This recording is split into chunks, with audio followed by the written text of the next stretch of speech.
À l'occasion des initiales du BTP organisées par le 3CA BTP le 11 mars 2025, une conférence avait pour thème « 6 ans après la réforme de 2018, quels enjeux pour la formation professionnelle ?» Avec la loi de 2018, l'environnement de la formation professionnelle a connu de profonds bouleversements et les organismes de formation ont dû s'adapter. 6 ans après, où en est-on ? Quelles adaptations pour les organismes de formation après 2018 ? Sans doute les mutations les plus fortes qu'on ait connues sur le champ de la formation ces 30 ou 40 dernières années. Alors en deux temps, tout d'abord, pour lancer la réforme de 2018, on a eu un investissement public très important qui a permis de surfer un peu sur la vague et sur la dynamique.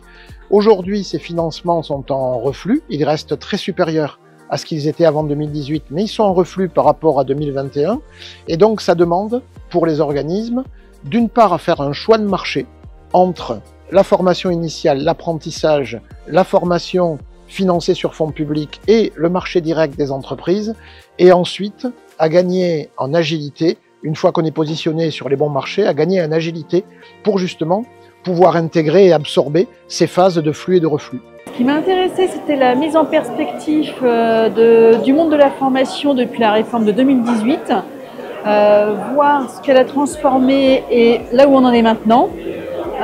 Qu'est-ce qui fait que finalement on ne parle plus trop de compétences actuellement, même si on en a beaucoup parlé, et de voir aussi tout le monde de la formation en passant de la formation initiale et puis l'apprentissage, le mélange des deux, le marché de la formation qui évolue et qu'il faut en fait être en perpétuelle mutation et innover dans les centres de formation.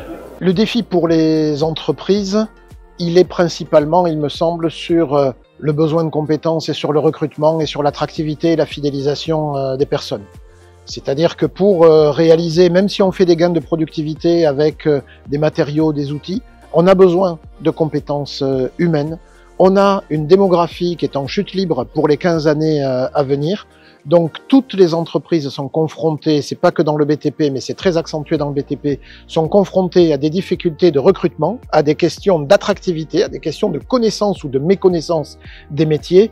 Et la loi de 2018 qui a permis un fort développement de l'apprentissage donne quand même un formidable outil pour une entreprise qui s'investit sur l'alternance pour pourvoir à ses besoins de compétences, à condition que son système de management derrière lui permette de conserver les apprentis.